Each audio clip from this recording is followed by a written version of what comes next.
আমরা চলে এসেছি নবদ্বীপের শ্রী শ্রী বিষ্ণুপ্রিয়া মন্দিরে। আর এটা হচ্ছে গুপ্ত বৃন্দাবন গুরুকুণ্ড।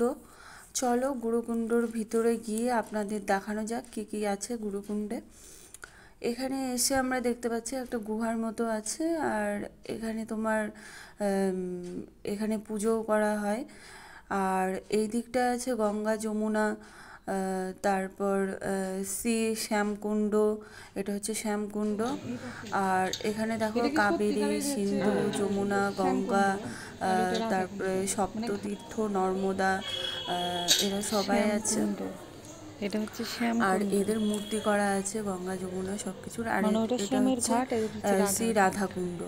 পাশাপাশি আছে দুটো ঘাট, মানে শ্যামকুণ্ড, রাধাকুণ্ড। আর এই পাশটাতে আছে তোমার মন্দির, মানে গৌরাঙ্গ মহাপ্রভুর মন্দির আছে, গৌরাঙ্গ বিষ্ণুপ্রিয়া। আর এইদিকে আর তোমার সব মাধব আচার্য, এগুলো সব ঠাকুরের আছে মূর্তি করা, নিমাই, তারপরে সচী মাতা, সনাতন মিশ্র, সব কিছু এখানে আছে।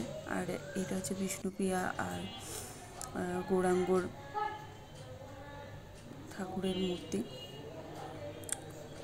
তো যাই হোক, ভিডিওটা তোমাদের কেমন লাগলো অবশ্যই তোমরা কমেন্টে জানাবে। আর নেক্সট ব্লগে তোমাদের সাথে দেখা হচ্ছে। টাটা।